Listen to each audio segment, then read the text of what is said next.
Señoras y señores, recibimos en la semanal con la prensa a don Celso Marrancini, presidente del Consejo Unificado de las Empresas Distribuidoras de Electricidad, el señor Jochi Vicente, ministro de Hacienda, el señor Pavel Isa, ministro de Economía, Planificación y Desarrollo, el señor Luis Valdés, director de la DGI, el señor Víctor Ito Bisonó, ministro de Industria, Comercio y MIPIMES, y el señor Darío Cruz,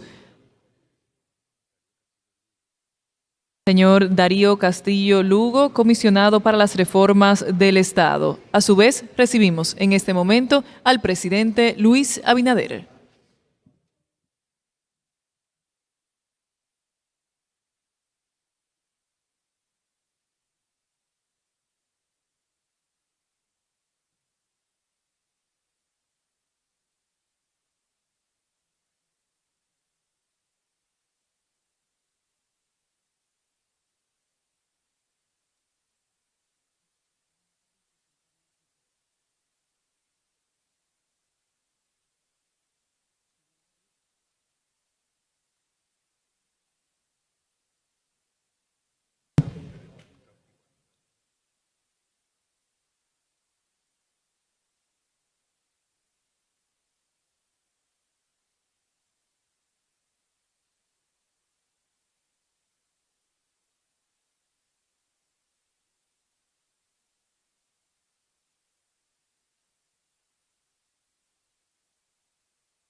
Recibimos al excelentísimo presidente constitucional de la República Dominicana, señor Luis Abinader.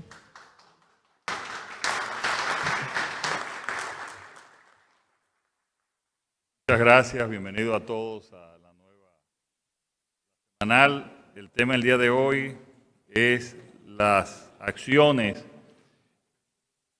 que estamos tomando en relación con las EDES, las empresas de distribución de electricidad, EDENorte, EDESur y EDEESTE. La idea es explicar aquí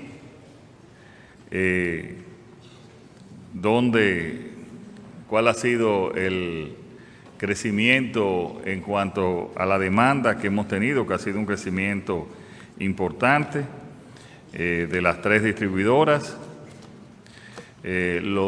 cuál es la situación que hemos tenido en estos días sobre la parte de sobrecarga,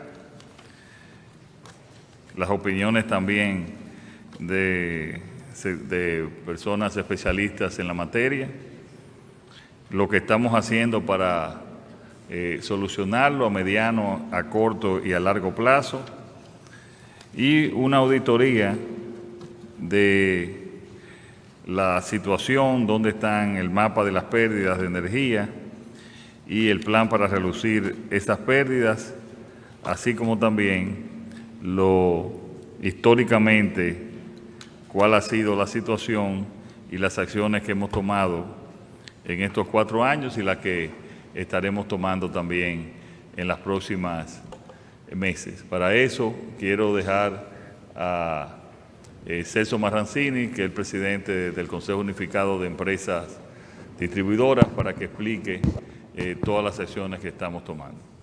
Gracias, presidente. Bueno, hemos titulado esto hacia un sistema de distribución diferente y eficiente. Por el aspecto de la demanda. La demanda, si comparamos la demanda del 2019 con la demanda del 2023, ha crecido en un 27% en EDENorte,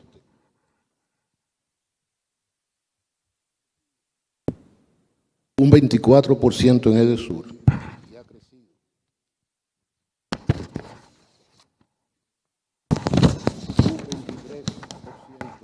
un 23% en Edenorte.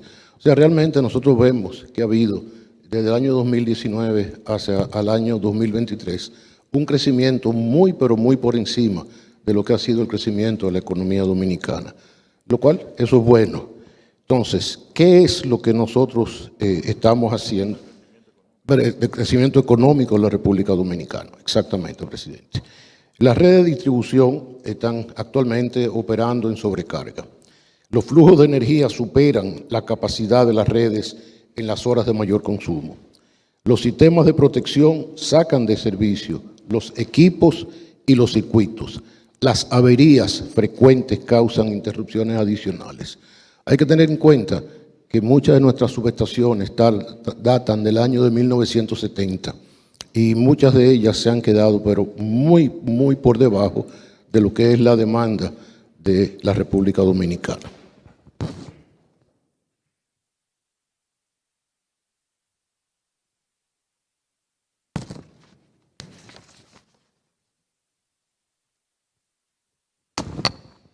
En declaraciones del experto eléctrico José Luis Moreno San Juan, que es el director del Instituto de Energía de la Universidad Autónoma de Santo Domingo, Moreno San Juan decía: creo que es una misión imposible abastecer la demanda sin las inversiones necesarias en redes.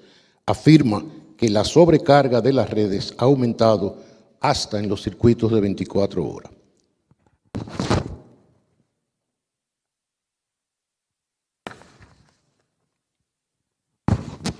¿Qué tenemos ahora mismo? Tenemos que en Edenorte los transformadores de potencia están por encima de su capacidad en un 9.72%. En Edesur, un 42.37% de los transformadores están por encima de la capacidad. Y en Edeeste, un 44.62%. Podemos decir que las inversiones en subestaciones ni se hicieron antes ni se hicieron ahora. Hay que hacerlas. Y entonces, ¿qué pasó ahora? Hay que recordar que nos encontramos con precios de combustibles al doble de lo que estaba en el año 2020.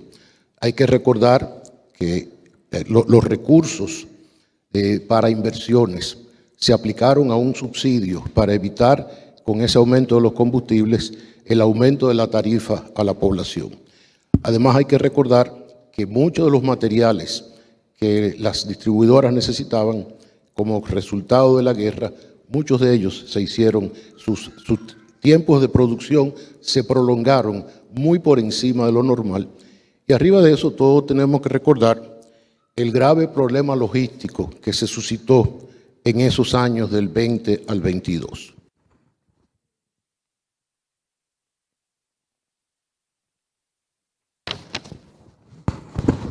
Aparte de ese la gráfica me la cambian, por favor. La siguiente gráfica, las conexiones ilegales. Eso es parte de lo que son las redes en la República Dominicana. Conexiones ilegales que definitivamente crean incluso averías en los circuitos de conexiones legales. Y eso, por supuesto, trae mucho de ese disgusto que a veces encontramos con que circuitos de 24 horas están saliendo de servicio como resultado de esas conexiones ilegales. Ese es un reto que nosotros tenemos de convertir las conexiones ilegales en conexiones legales.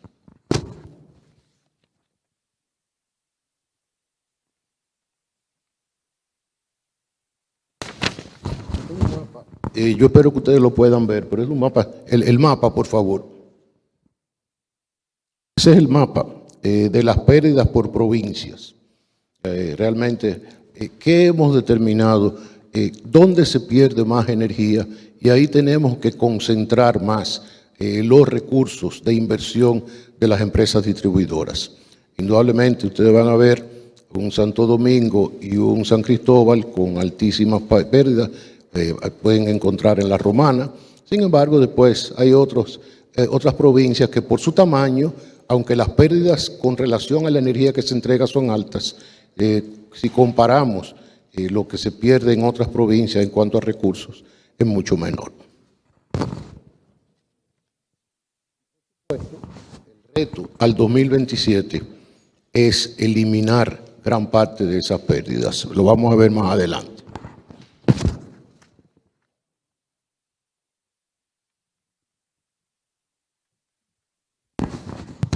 Por otro lado, tenemos altos niveles históricos de usuarios conectados ilegalmente a los que ni se les factura ni se les cobra.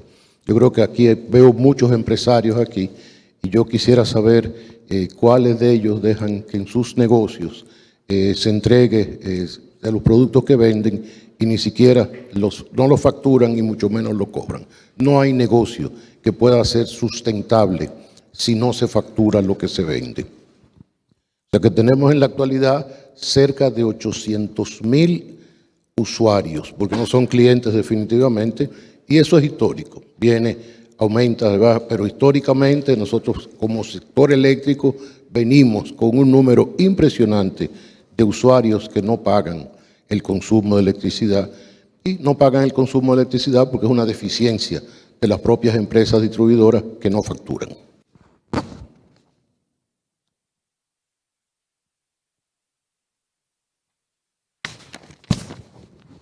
Inversiones. Ya dije al principio, muchas de las inversiones no se han hecho ni en el tiempo, ni en el momento, lugar. Otras se han hecho y se pierden.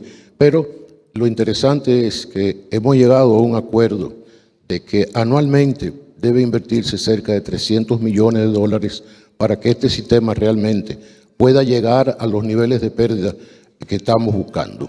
En este primer año, durante el transcurso del año 2024, será imposible invertir 300 millones por el tiempo que toma comprar los contadores, los transformadores, etcétera. Pero sí, esa es la meta para el año 25 y 26. Y en esto vamos a tener el gran apoyo del financiamiento de la banca multilateral, donde para las 3 EDES tenemos 650 millones de dólares. De esos 155 millones serán para subestaciones de DESUR, de parte del BID, OFIP 120 millones para subestaciones de Este y de Norte, la YAICA 36 millones en alumbrado público, el BID 39 millones en alumbrado público, el CAF 75 millones de rehabilitación de redes y 225 millones que es el préstamo más importante del sector eléctrico, porque ese préstamo viene a cambiar el sistema comercial de las distribuidoras, que es el sistema comercial con algunas modificaciones que instaló Unión Fenosa en el año de 1999.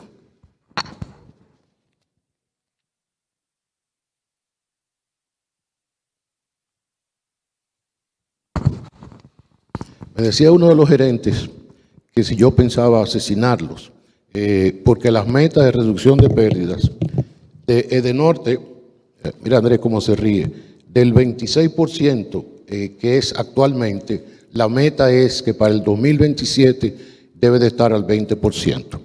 Edesur, que es un 32%, José Luis, va al 20% igual al 2027. Y Manuel, ya tú sabes, del 56%, que es la pérdida actual de este, bajarla al 41% para el año 2027. Los recursos están, el personal está, o sea, está todo. No hay razón para que las empresas distribuidoras no reduzcan las pérdidas en relativamente corto tiempo. 3 años no es corto, es largo cuando se está perdiendo dinero, pero ese es el esfuerzo que hay que hacer en este sistema.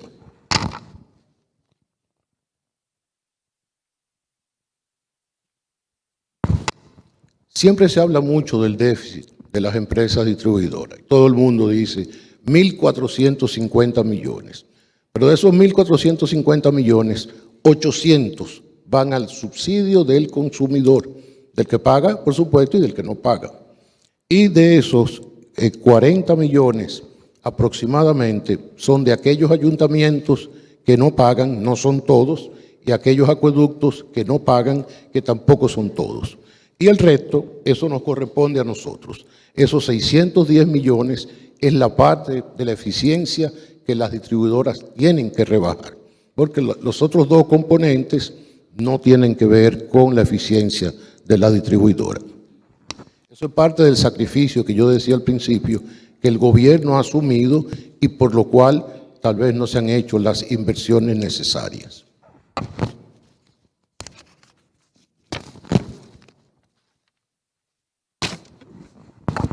Muchos preguntan, especialmente mis colegas empresarios, cuáles son las estrategias a corto plazo.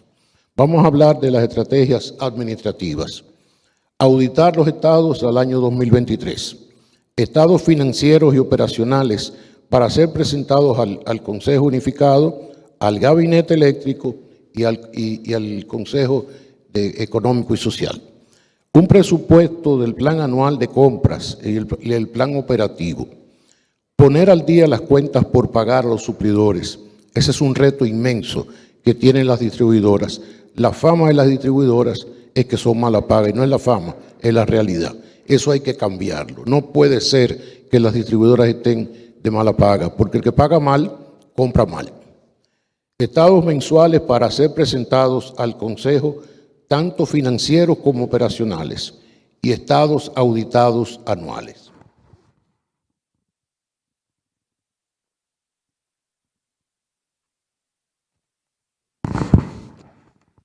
Estrategias operacionales de corto plazo. Compra masiva de transformadores de distribución y de medidores para eliminar las conexiones directas y sustituir medidores dañados. Compra de transformadores de potencia. Compra masiva de interruptores de circuitos, los ITC, para aislar circuitos durante los mantenimientos. Eso evita que se tenga que sacar un circuito grande en un momento de mantenimiento y eso evita la molestia del cliente de que porque se esté dando mantenimiento en algún lugar, a ese cliente haya que sacarle la energía. Eso va a beneficiar mucho. Esa percepción que se tiene sobre la sede es una percepción muy real. Hacer acciones conjuntas entre las tres sedes para lograr economías de escala y hacer balances de carga para determinar las pérdidas específicas por cada circuito. En muy poco tiempo, ustedes van a poder acceder a un portal donde poniendo su número de medidor, ustedes van a saber las pérdidas de su circuito en energía, las pérdidas de su circuito en dinero, en qué momento se va a dar un mantenimiento, si se estableció que ese mantenimiento que se va a hacer mañana debe durar 5 horas, pasado mañana ustedes sabrán que no duró las 5 horas, sino que duró 6 o 7 horas. Ustedes tendrán la transparencia total del sistema eléctrico en su computadora.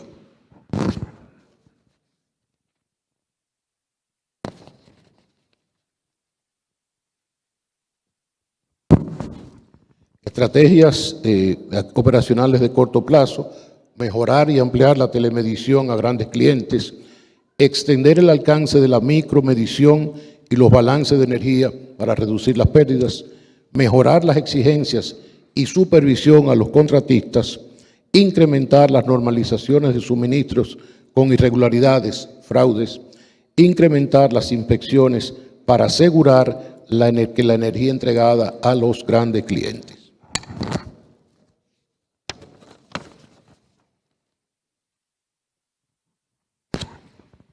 Estrategias todavía de operaciones, mejorar los tiempos de respuesta en las solicitudes de servicio y en atenciones de averías. Aspiramos a que no sea más de 30 minutos. Mejorar las atenciones a los clientes en las oficinas comerciales. Instalar equipos de pago en lugares accesibles, como en las plazas comerciales, estaciones de metro, teleférico, etc. Y llevar oficinas móviles de pago a lugares de difícil acceso.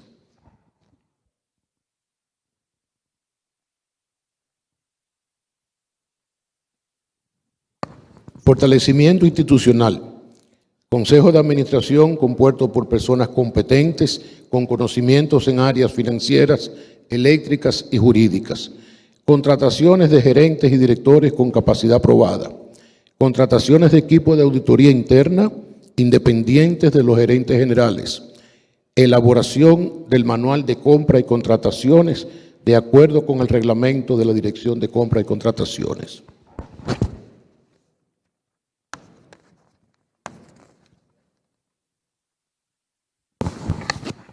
Transparencia. Presentar a la población los resultados mensuales de las distribuidoras, estados operacionales y financieros, y crear el portal del que yo le hablé hace un momento, donde todo el mundo conozca las condiciones de las empresas distribuidoras. Presidente, ese es el plan. Nos toca cumplirlo ahora.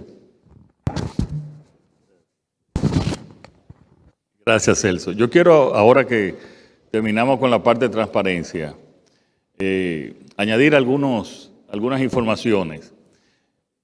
En eso hemos avanzado.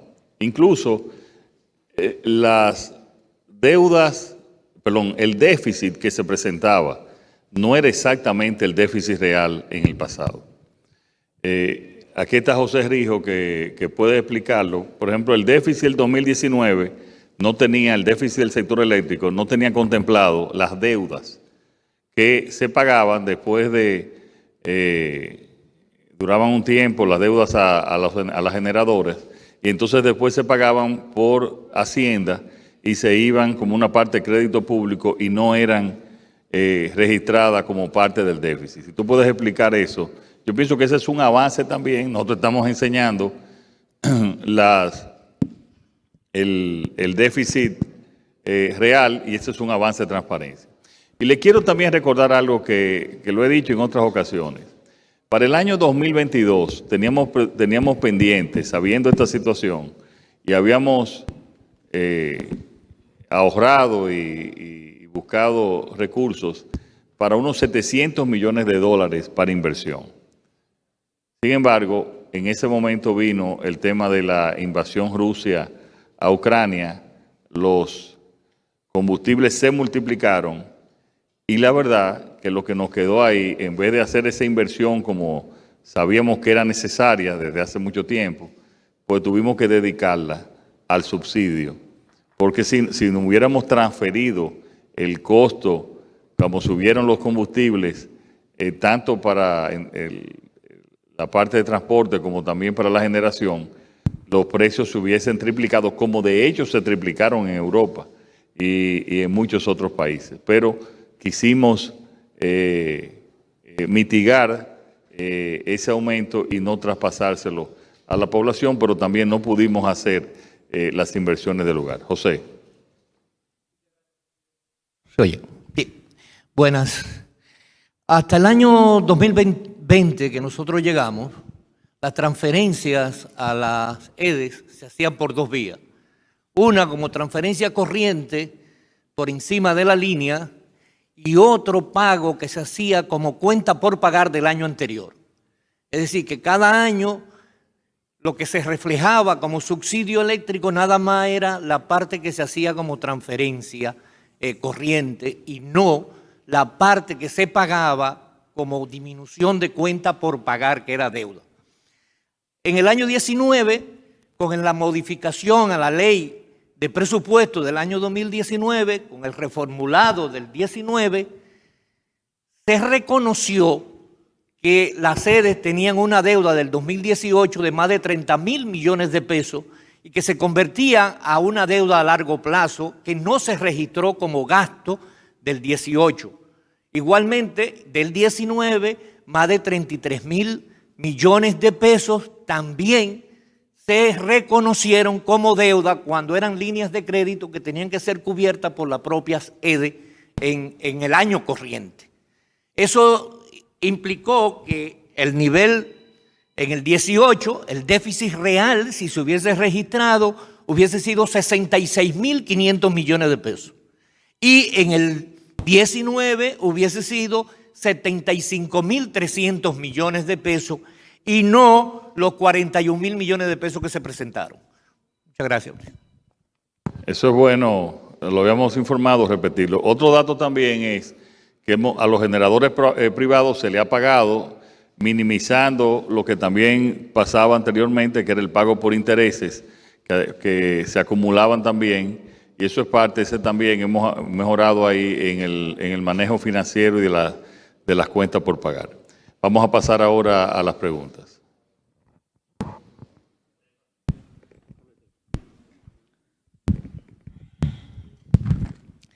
Presidente, buenas tardes. Stephanie Almonte, Grupo de Medios Telemicro, específicamente Canal 13. Mi pregunta es que en el país se encontraba un avión de Nicolás Maduro, presidente de Venezuela, presuntamente dándole mantenimiento y supuestamente el gobierno no sabía nada que tiene que decir al respecto. También, ¿qué pasa con la Ciudad de los Animales y los terrenos que se solicitaron al CEA en el 2021? El punto es que llevan 3 años y medio sin concluir el proceso de arrendamiento. También me gustaría saber esa información. Muchas gracias, presidente. Roberto, vamos, bueno que lo trate Roberto, los detalles de esa situación. Sí, sí. Gracias. Buenas tardes, presidente.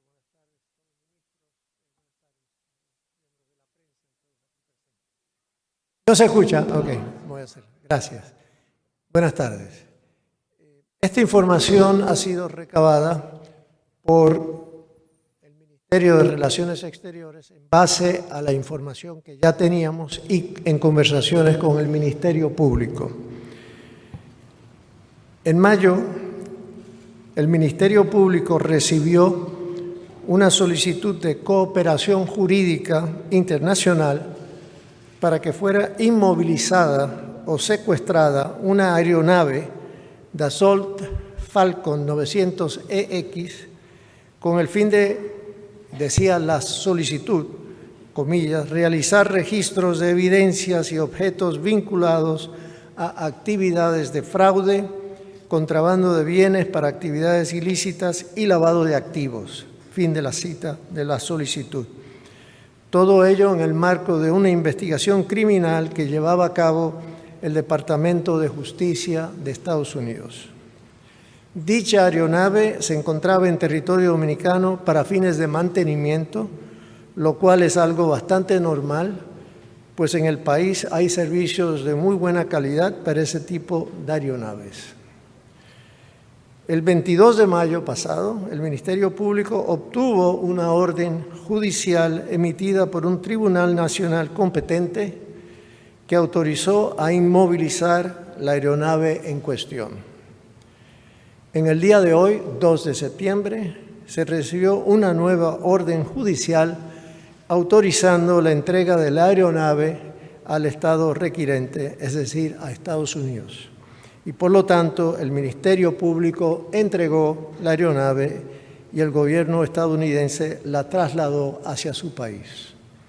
Ni el gobierno dominicano ni el Ministerio Público han participado del proceso de investigación de Estados Unidos. Solamente se requirió esa cooperación jurídica internacional y, como se cumplió con las normas indicadas y se obtuvieron sendas órdenes judiciales, el Ministerio Público cumplió con lo ordenado por los tribunales. Han sido los tribunales los que han verificado los méritos de la solicitud de secuestro de la aeronave. Para cualquier información adicional deben contactar al Ministerio Público. El Ministerio Público, como se sabe, es el órgano del Estado Dominicano encargado de brindar este tipo de cooperación jurídica. Hay convenios bilaterales con Estados Unidos y otros países para ello. El Ministerio Público tiene autonomía y estos son asuntos en los que el Gobierno Central no opina. Nosotros, el señor presidente y quien les habla, nos enteramos de esta solicitud cuando recibimos la nota formal que fue transmitida al Ministerio Público. Muchas gracias, presidente. Es bueno señalar también que el avión no estaba registrado por el gobierno a nombre del gobierno venezolano. Estaba a nombre de un particular, Roberto. Yo me enteré porque Lorena, nuestra amiga común, nos llamó también para ese tema. Me enteré hace una semana, vamos a ver cuál es la solicitud. Nosotros hemos sido muy cautelosos con los temas del CEA y los terrenos del CEA para determinar y entregárselo o no entregarlo dependiendo del objeto. Yo pienso que ese es un fin muy noble y le vamos a dar seguimiento con el CEA. Buenas tardes, ciudadano presidente de la República, Junior Fernández. Un placer saludarlo. Como siempre, desearle éxito en el ejercicio de sus funciones. Presidente, la provincia de Monseñor Noel prácticamente está en quiebra y todo generado por la minera Falcondo y se está dando la tormenta perfecta. Al empresariado local se le deben más de 1.000 millones de pesos producto de esta minera. Esto ha provocado que no se puedan reponer los inventarios y que muchas de estas empresas vayan a la quiebra. Y Monseñor Noel, en los últimos 7 meses, ha perdido más de 1.000 empleos directos, producto de esta empresa, sin contar los contratistas. O sea, una situación bastante delicada en estos momentos. Hay trabajadores que han instalado un campamento frente a la gobernación provincial porque de buenas a primeras dejaron de pagarle sus salarios y muchos de ellos ni siquiera tienen el dinero para pagar sus casas, ni siquiera para pagar la reinscripción en los colegios de sus hijos. En fin, Monseñor Noel está en estos momentos en números rojos y le repito, la tormenta perfecta. Desvinculaciones, más de 1.000 desvinculaciones directas, empleos directos, sin contar los indirectos, entonces sumamos 3.000, 4.000 y quiebra de empresas. Muchas gracias. Nosotros hemos estado muy preocupados por ese tema de la Falcon Bridge, que usted sabe es una empresa privada. Esa empresa, la última propiedad de Falcondo, pasó a unos nuevos propietarios desde el 2016, los cuales nosotros estamos investigando y hay una unidad especial del gobierno dándole seguimiento de diferentes instituciones. Pero yo pienso que ahí hay que investigarse muy bien esa empresa, porque esa empresa exportó más de 500 millones en el 2022 y más de 300 millones de dólares en el 2023. Entonces, ¿cómo es posible que no tuviese para pagar los empleados? Bueno, fue allá la última parte, pero también cómo que no se le pagaba por un año a los contratistas. O sea, es algo extraño y que nosotros estamos investigando. Tú sabes que fue una decisión de repente que empezó por febrero, que ellos cesaron de los pagos, febrero, marzo me parece, empezaron a cesar los pagos. Primero se fueron atrasando y después entonces, según los informes que tengo, nosotros estamos dando seguimiento y estamos viendo a ver qué alternativas desde el sector público podemos crear e incentivar para que esos empleos puedan reactivarse, ya sea en una futura reactivación de la mina o en otras alternativas. Nos estamos preocupados y le estamos dando seguimiento. Buenas tardes, presidente. Arely Suero, del periódico De Último Minuto, de Alofoque Media Group. De Último Minuto, de Alofoque Media Group. Nos llegó la información sobre que los terrenos del CEA se están vendiendo por encima de la comisión revisora. A ver si usted tiene conocimiento sobre el tema. Y también por 18ª vez, los empleados del CEA protestaron a las afueras del Palacio Nacional, y es que todavía quedan 91 personas que no han recibido sus prestaciones laborales, pese a que usted ordenó que se le pagará todo. Bueno, el tema tiene los fondos para pagar las prestaciones de hace ya muchos años. Nosotros, si usted me busca a alguien que se le esté vendiendo, nosotros vamos a darle la explicación, porque no creo que hayan a nadie. Hay una comisión ahí que está funcionando después de la estafa que hubo en el 2016 y no conocemos ninguna venta que no sean las ventas que se hicieron anteriormente y en la cual se nombró una comisión para que autorizara si esas ventas que ya se realizaron desde el 2016 proceden o no proceden. Lo que sí nosotros hemos hecho es llevar todos esos inmuebles a un solo fondo para que no se sigan distribuyendo ni canibalizando entre políticos, entre funcionarios, entre amigos de la política. Eso es lo que nosotros estamos haciendo, cuidando esos bienes, que ha sido lo que ha pasado aquí, que se ha distribuido entre políticos, militares, amigos de los políticos y de todo tipo. Y mi responsabilidad es no hacerlo ahora. Y nosotros estamos cuidando eso. Claro, hay proyectos como algunos que hay que evaluarlos y si tienen un beneficio a la sociedad lo hacemos. pero estamos cuidando los bienes públicos como debemos de cuidarlos y para que tengan el valor y si se van a vender en su momento, que sean utilizados para el desarrollo del país y no para que se les regale a cualquiera. Eso es lo que estamos haciendo. Luis Mejía Oviedo, programa Hoy Mismo. Señor presidente, saludo esa información anterior relacionada con el avión por lo oportuno como por el Ministerio de Relaciones Exteriores y la segunda información que usted da de que ese avión no estaba a nombre de una persona y no del gobierno venezolano, que es lo que está corriendo. Creo que por eso saludo siempre la semanal, porque ya esa información queda clara. Pero yo me voy al tema de hoy, que es el tema eléctrico. Y ahí es que saludo, porque es el tema candente que tiene su gobierno hoy en día. Acabo de ver la exposición de don Celso, bastante clara. Don Celso, detrás de esto yo me permito hacerle dos preguntas, o una, aquí nada más se permite una, pero la voy a truquear para que sean dos. Ese es su plan. Ese plan indica que eso va a ser así hasta el 27. Ese plan se ha presentado otras veces y por una u otra razón no se llega. Yo quisiera específicamente saber cómo se va a afectar a la población el tema de la tarifa eléctrica. ¿Ese plan podría ayudar a menguar o ese plan indica que va a subir la tarifa? Ese plan no contempla. Y en el segundo lugar, el tema que siempre he visto, la importancia que tiene en las redes, la inversión en las redes, en la distribución hacia el interior. Esos dos elementos, uno de inversión, que termina siendo de los más importantes, las redes, y el otro de la tarifa eléctrica, que es, al fin y al cabo, lo que le duele a la gente, el bolsillo. ¿Está dentro del plan eso? ¿Subir la tarifa?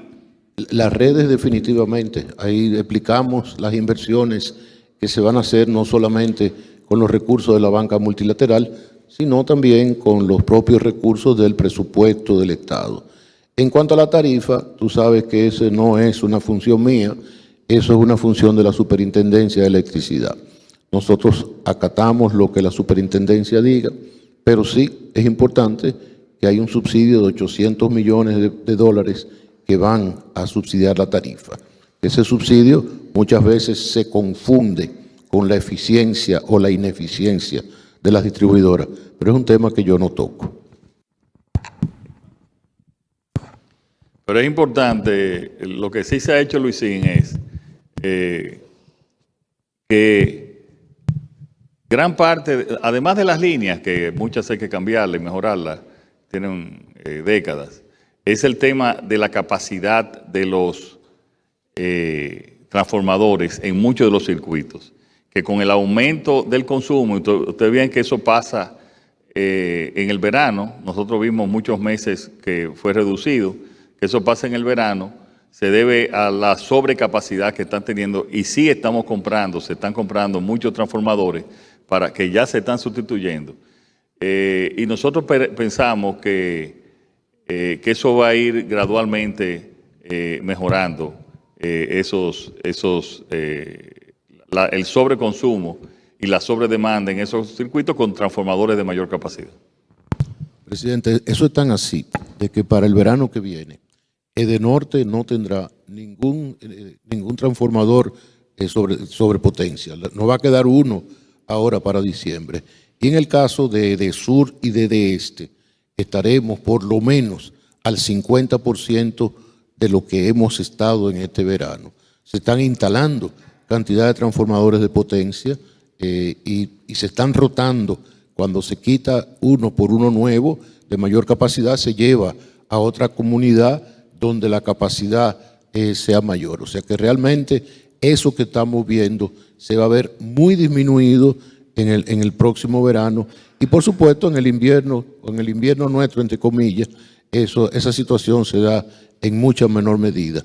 Pero los cambios en las líneas de distribución, esas líneas que vemos y esa cantidad de alambres, todo eso lo iremos sustituyendo por líneas realmente como deben de ser. Buenas tardes, señor presidente. Melania Acosta, de N16. Siguiendo con el tema del avión de Venezuela, tengo entendido que los vuelos de Venezuela hace aproximadamente un mes están suspendidos. La pregunta sería, ¿se tiene datos de desde cuándo está ese avión en el país? Y si esto afectaría más la relación de Venezuela. Muchas gracias. Creo que salió en la prensa que estaba ahí, lo mencionó, acaba de mencionar Roberto, que está desde mayo, cuando fue que nos informaron de la presencia de ese avión por la vía que informó el canciller. Es bueno decir, es bueno como también Roberto lo dice, aquí hay varios talleres de reparación de aviones que es normal que alrededor y en la región vengan a arreglarse y a tener servicios aquí, de los servicios normales que tienen que tener los aviones. Pero él en mayo, tú lo anunciaste que fue en mayo. Buenas tardes, Yanela Pimentel de CDN. ¿Es cierto que hay otro avión de Venezuela, precisamente del gobierno de Venezuela aquí en el país, con las mismas características que este? ¿Y a nombre de quién estaba que estaba aquí desde mayo? No tenemos esa información, por lo menos no nos han informado, no tenemos la información por la vía del gobierno norteamericano. El gobierno norteamericano solamente ha requerido ese avión. No conocemos, yo no conozco el nombre, pero no era el nombre del gobierno venezolano, no era identificable. Buenas tardes, presidente, y a todos. Wilkin de la Cruz, de Noticias SIN. A raíz de la situación que se presentó con el tema de los semáforos el fin de semana pasado, específicamente jueves y viernes, ¿cuáles otras acciones, además de la que anunció el Intran, tomaría el gobierno para que no se produzca una situación de esa naturaleza nuevamente, número uno? Y número dos, los legisladores del PRM, unos cuantos de ellos, están empantalonados en que no quieren que se reduzca la cantidad de legisladores, por lo menos en la cantidad que ha propuesto la Presidencia de la República. ¿Qué se haría en ambos casos? Muchas gracias. Bueno, yo creo que la conferencia del Intran y el comunicado de prensa es bien completo y ahí informa los pasos a seguir. Sobre el caso de los diputados, es normal que en la comisión bicameral, pero no solamente son los del PRM, está principalmente los que están también opuestos, y hay que escucharlos porque son parte además del Congreso, es la oposición. Y eso es normal que hayan discusiones, y para eso se llevó, para que hayan discusiones en la parte bicameral. Hoy es la primera vez que ya hay una discusión con el consultor jurídico del Poder Ejecutivo en esos temas. Pero imagínense, si de 4 puntos se está totalmente de acuerdo en 3, yo creo que es un avance. Hay que escuchar también al Congreso. Estos congresistas fueron apenas elegidos en las últimas elecciones y están validados por el electorado. Entonces eso es normal que pasen esas discusiones. Ahí no hay ningún problema. Presidente, mi nombre es Héctor Joaquín Valdés Rosa, cariñosamente Quiquín, de Teleradio América. Usted estuvo en San Francisco de Macorís durante esta semana pasada. Usted sabe que nosotros hacemos vida política en Las Taranas, desde Pimentel, Castillo, Hosto, Villarriba, Arenoso y el Bajo Yuna. Fuimos candidatos a diputados 2 veces y realmente tenemos una gran preocupación, y es con relación a las policlínicas rurales que existen desde cuando Salvador Jorge Blanco. Esta es la policlínica de Las Taranas, que realmente tiene casi 40 años. ¿Qué sucede, presidente? Que los cacautaleros, los caficultores que viven en la loma bajan en litera. Usted sabe lo que es una litera, ¿verdad? Una litera es que se ponen 2 sacos de cajón de cacao y lo amarran en unos palos y bajan esa gente al enfermo dentro de ese saco, bajándolo con un mechón, amasando lodo cuando está lloviendo.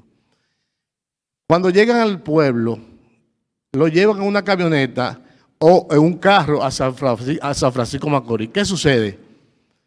Que cuando van a San Francisco Macorís, allí el hospital está lleno y tienen que ir a la Clínica Ovalle, al Siglo XXI y a otras clínicas donde a estas personas le cuesta obligatoriamente para llevarlo a intensivo 150, 100, 50, en fin, que no tienen los recursos necesarios. Entonces, sería bueno, presidente, que estos centros asistenciales de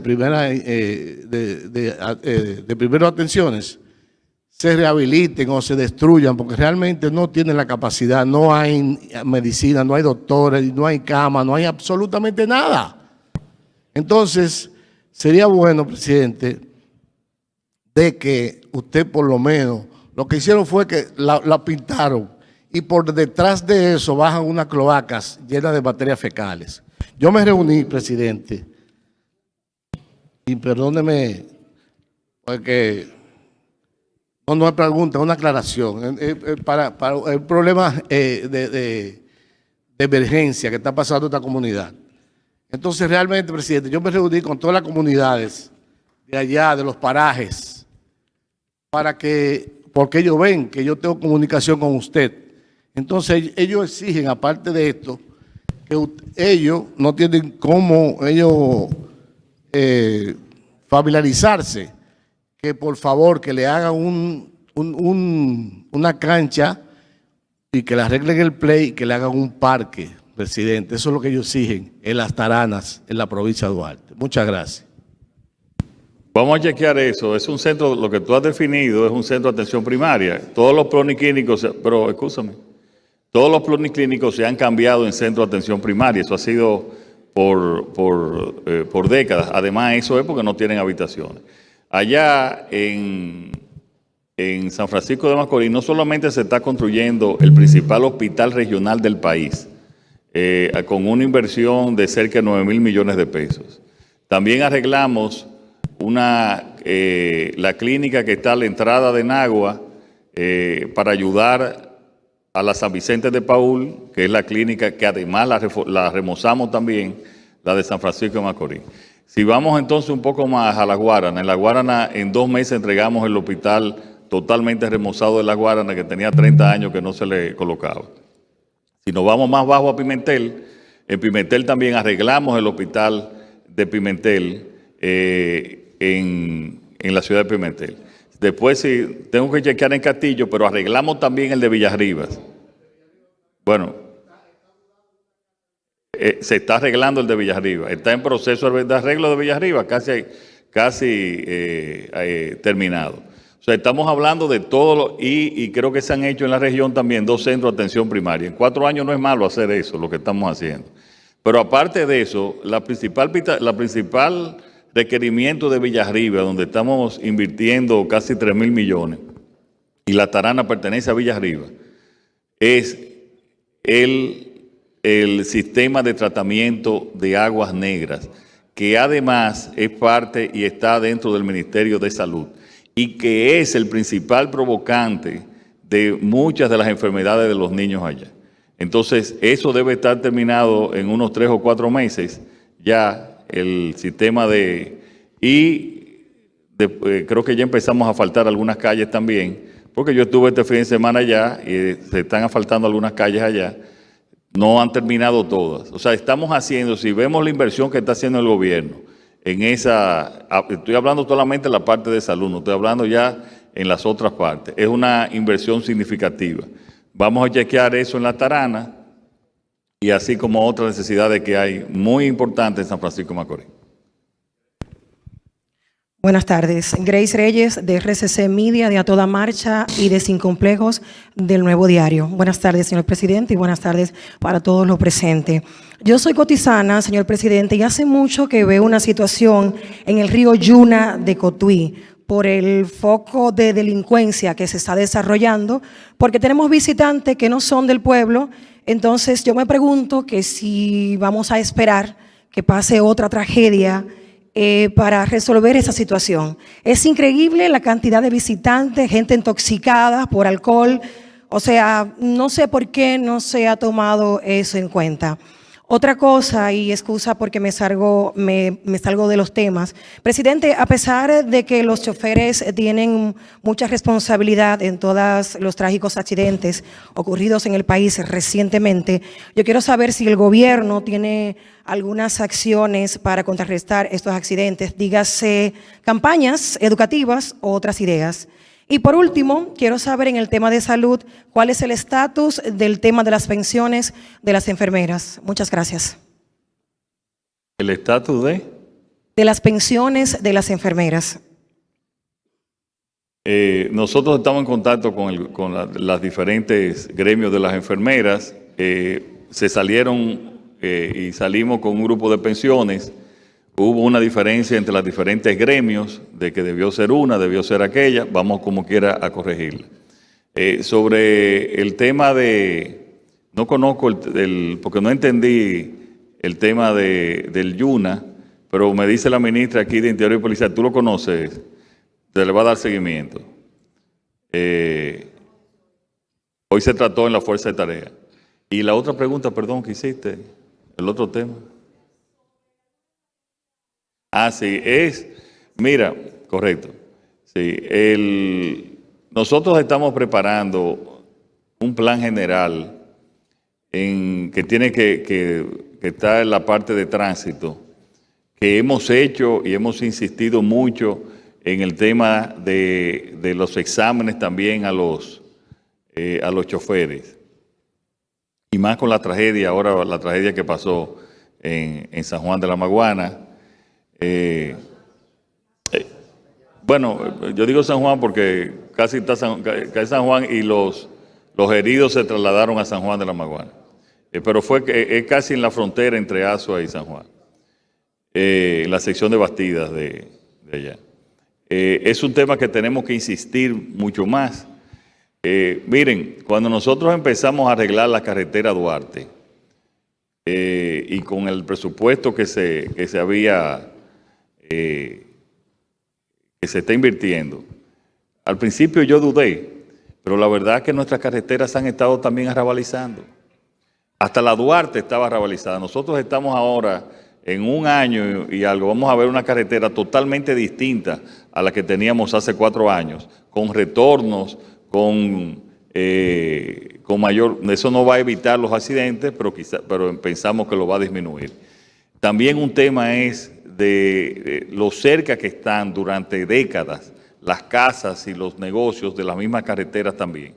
Entonces, es una combinación de mejor educación a los choferes y también de ver de qué manera podemos evitar que los negocios y las casas también estén tan cerca de las carreteras y de las calles. Saludos, buenas tardes, presidente. Fabiola Núñez, de Informativo Celia Antillas y Telenoticias. Preguntarle, presidente, si el gobierno sabía que el avión aquí en suelo dominicano no estaba a nombre de Nicolás Maduro, ¿cómo es que no sabe a nombre de quién verdaderamente está? Creo que el gobierno tiene que saber. Aquí deben haber ahora mismo 40 aviones en mantenimiento que nosotros no sabemos de quiénes son. Y la otra pregunta es si puede ofrecer... O sea, eso es como un servicio que se da así. Digo, no es que no lo sabemos, yo no lo tengo aquí, no conozco el nombre de quién es la persona, pero lo debe saber la autoridad. El canciller sabe a nombre de quién está, si puede decir, por favor.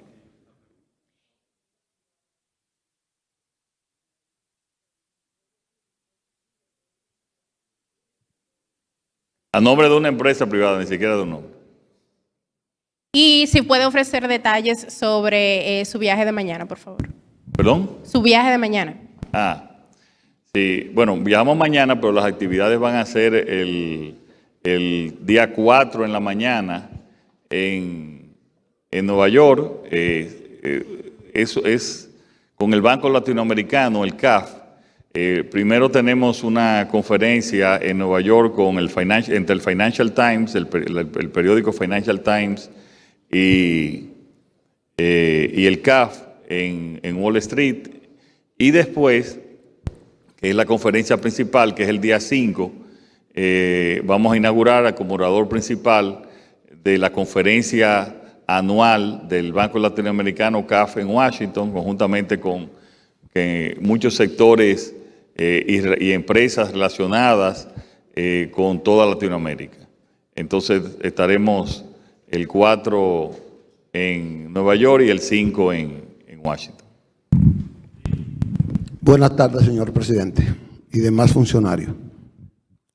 Nosotros conocemos su alto interés en mejorar el alcance de la Ley de Seguridad Social. Tiene un proyecto que está siendo sometido a una reforma, que es lo que espera gran parte de la población. Hoy fue juramentado el nuevo director de CISALRIL, el doctor Miki Seara.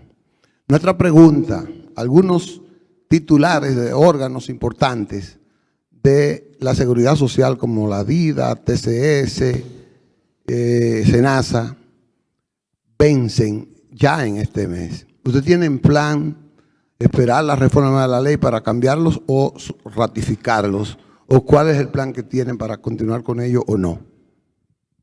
Bueno, no hemos analizado esto, vamos a esperar que avance un poco más el tiempo, pero el ministro de Trabajo está trabajando con la reforma de la seguridad social con diferentes sectores. Todavía le falta para un consenso en ese aspecto. Pero en cuanto a las personas ya evaluaremos a cada quien en su momento.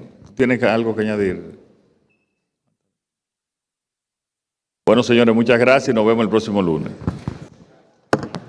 Señoras y señores, agradecemos enormemente que nos hayan acompañado este lunes 2 de septiembre del año 2024. Que sea hasta el próximo lunes. Feliz resto de la tarde para todos.